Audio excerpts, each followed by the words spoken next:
Joined by the head of strategy at Arbuthnot Securities, James Ferguson. James, taking a look at those Lloyds figures that are just breaking in the past few minutes, what's your initial take? Are you quite pessimistic about how Lloyds are doing? My take is that basically the one number you shouldn't look at for the banks is reported profits. What you should look at is pre-impairment profits and the balance sheet. So what the banks are doing is they're finding that their earnings, their pre-impairment profits, are under pressure. They can't raise their net interest margins, their fee income's down, and they're not doing very well on the trading side either. So therefore, all three money earners for the banks are under pressure. And this is slowing up the rate at which they can realise losses. You just saw that two-thirds of Lloyds' Irish loans, for example, are now impaired, but the banks aren't able to reveal the full extent of their impairments because they just don't have the capital for it. And do they actually know the full extent of that? No, because as you're alluding to, I mean, you won't know the full extent of your losses until you actually pressure them by trying to clear them up. So what the banks are doing is one by one, they're picking an area that they're working through. HSBC, for example, is being very aggressive in the States, but doing very little in the UK. Lloyds is being very aggressive in Ireland, but not doing so much back onshore.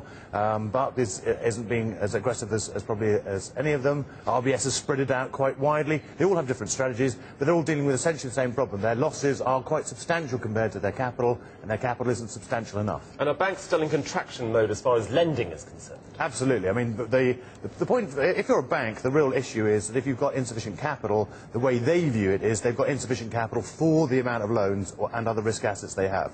Therefore, they must try and raise capital, very difficult, particularly if you go to the market, or contract risk assets. So the obvious and easy thing for them to do is surreptitiously, or even overtly, contract lending. And is it only the AAA and AA? Hang on a second, just one sec, because we've got the Rio Tinto results just coming out now. $7.8 billion.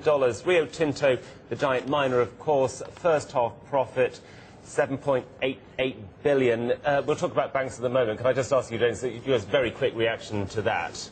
The Rio story, as with so many of the miners, is really China. And so the issue going forward, we could see going backwards, it's been fantastic. China has been nearly 50% of China's GDP now is infrastructure build. So they've gone on this massive infrastructure build, and obviously infrastructure needs lots of steel, iron ore being Rio's main export. But the issue going forward is that China can't keep this level of infrastructure build going, and their new 5-year plan is targeting consumption. Now, whether consumption needs quite so much in the way of mining resources is another issue. So this may be the high point for the miners, certainly sometime between now and maybe in the next 6 months, maybe the high point.